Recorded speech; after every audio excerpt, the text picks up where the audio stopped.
નમસ્તે વાલા ભક્તજનો, આજે માતા ધર્મસભા પવિત્ર ત્રૈક્યનું પર્વ ઉજવે છે. એક ખૂબ જૂના સમયની વાત છે. તે વખતના મહાશ્રી પોપ સાહેબે ઈશ્વરનું ચિત્ર દોરવા માટે વેટિકન ને આજુબાજુના ચિત્રકારોને આમંત્રણ આપ્યું ને જાહેર કર્યું કે સૌથી શ્રેષ્ઠ ચિત્રને વિશિષ્ટ વેટિકન પુરસ્કાર આપવામાં આવશે. ચિત્રકારોએ એમનું કામ શરૂ કર્યું. આ ચિત્રકારોમાં જુસેપે નામના એક વૃદ્ધ ચિત્રકાર હતા.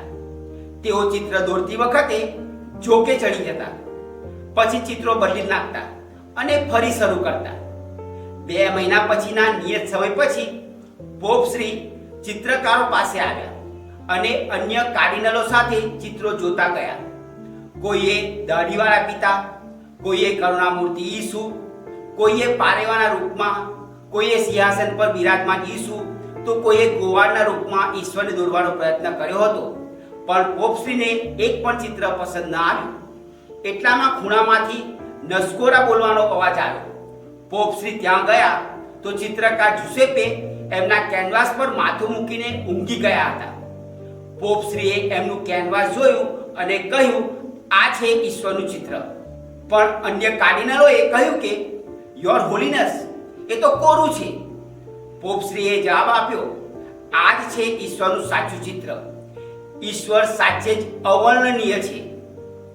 કેથલિક શ્રદ્ધા પ્રમાણે ઈશ્વર એક જ છે, પણ 3 દિવ્ય વિભૂતિ અર્થાત પિતા, પુત્ર ને પવિત્ર આત્મા, ત્રણેય મળીને એક જ ઈશ્વર, પણ ત્રણેય અલગ વિભૂતિ. એક મુસ્લિમ બિરાદર એક કેથલિક ભાઈ સાથે દલીલો કરતા હતા, તમારામાં બહુ ભગવાન છે, પિતા, પુત્ર અને પવિત્ર આત્મા. બાઇબલ તમને એક જ પરમેશ્વરની પૂજા કરવાનું કહે છે. પેલા કેથલિક ભાઈએ જવાબમાં કહ્યું, સાંભળો, બાઇબલમાં અમને એડ કરવાનું નહીં, પણ સર્જન વખતે જ અમને મલ્ટીપ્લાય કરવાનું કહ્યું છે. એટલે 1 ગુણ્યા 1 ગુણ્યા 1 બરાબર 1 થાય. એટલે ભગવાન એક જ છે.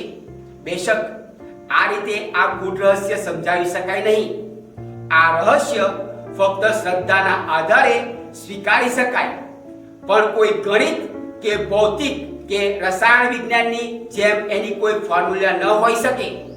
જૂના કરારમાં પિતા પરમેશ્વર છવાયેલા છે, તો નવા કરારમાં પુત્ર પરમેશ્વર અને પવિત્ર આત્માની ઝલક પછી એમના પ્રભાવથી શિષ્યોની જે રીતે કાયાપલટ થઈ એના વર્ણન આપણે પ્રેષિતોના ચરિત્રોમાં વાંચીએ છીએ. આમ આ 3 વિભૂતિઓ અલગ હોવા છતાં સંયુક્ત રીતે એક જ પરમેશ્વર છે, એ આપણી શ્રદ્ધા છે. આપણને સંત અગુસ્તીનના જીવનની પ્રસિદ્ધ ઘટના, જેમાં એમનો પવિત્ર ત્રૈક્યના રહસ્યને સમજાવવાનો પ્રયત્ન કરવો એટલે એક નાના ખાડામાં આખા દરિયાના પાણી ભરી દેવાનો અશક્ય એવો બાલિશ પ્રયત્ન કરવા સમાન છે, એવો દૈવી સંદેશ મળે છે. આ વાત આપણને આ મહાન રહસ્ય સમજવાની માનવીની અસમર્થતા સમજાવે છે. પ્રકૃતિના ને માનવ શરીરના કેટલાય રહસ્યો આજે અંકમંદ રીતે ઉકેલાયા છે. તેથી જ કહેવાયું છે કે ઈશ્વરને સમજવાની જરૂર નથી, ઈશ્વરમાં શ્રદ્ધા રાખવાની જરૂર છે. ઈસુના જીવન સંદેશનું હાર્દ પ્રેમ અને કરુણા છે. સંત પાઉલ એ હાર્દને અનુરૂપ વચનો સાથે કોરિન્થના ધર્મસંઘને અંતિમ આશીર્વચનોમાં થોડા શબ્દોમાં મોટો ને મહત્વનો સંદેશ આપે છે. આનંદમાં રહેવું, દોષો સુધારતા રહેવું, ઉપદેશને સતત ધ્યાનમાં રાખવો અને શાંતિમાં રહેવું. આ સીધો ને સરળ સંદેશ આજના સમયમાં આપણી માટે પણ એટલો જ મહત્વનો છે.